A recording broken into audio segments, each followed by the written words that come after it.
Welcome to Telugu one. 4 సంవత్సరాలలో 750 injections, నటుడి దీన పరిస్థితి. ఇంతకీ ఎవరా నటుడు? వివరాలు చూసుకుంటే మెగాస్టార్ చిరంజీవి, దర్శకేంద్రుడు రాఘవేంద్రరావు కాంబినేషన్లో ఎన్నో సూపర్ హిట్ చిత్రాలు వచ్చాయి. వాటిలో ఘరానా మొగుడు కూడా ఒకటి.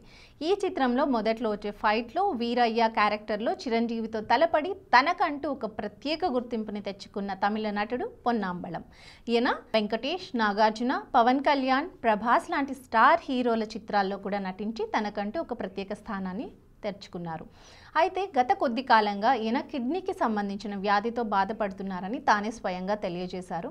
2 మూత్రపిండాలు కూడా పాడైపోవడంతో డయాలసిస్ ట్రీట్మెంట్ అనేది అవసరం పడుతుంది అని చెప్పడంతో వెంటిలేటర్ పై ఉండి ఈ డయాలసిస్ ట్రీట్మెంట్ కూడా తీసుకున్నానని చెప్పారు.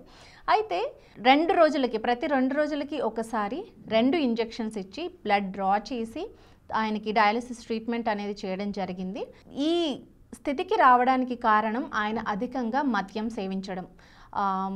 సేవించడం మానేసి గత కొన్ని సంవత్సరాలు అయినప్పటికీ కూడా అప్పటికే జరగాల్సిన నష్టం జరిగిపోయిందని, అందుకే ఆయన ఈ వ్యాధి బారిన పడ్డారని, ఇంత భయంకరమైన డయాలసిస్ ట్రీట్మెంట్ అనేది తీసుకున్నారని చెప్పారు. బాధపడ్డారు కూడా. అయితే ఈ ట్రీట్మెంట్ తీసుకుంటున్న సమయంలో పూర్తిగా భోజనం చేయలేకపోవడం, ఉప్పు కూడా కనీసం తినలేకపోవడం, ఇటువంటి పరిస్థితి పగవాడికి కూడా రాకూడదు అని బాధపడ్డారు.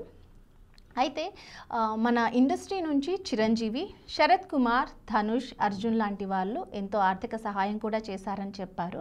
పొన్నాంబళం 1988లో తమిళ సినీ రంగ ప్రవేశం చేశారు. ఈయన తమిళ, తెలుగు, కన్నడ, హిందీ, మలయాళ భాషల్లో సుమారు 1000కి పైగా చిత్రాల్లో నటించి తనకంటూ ఒక ప్రత్యేక స్థానాన్ని ఏర్పరచుకున్నారు.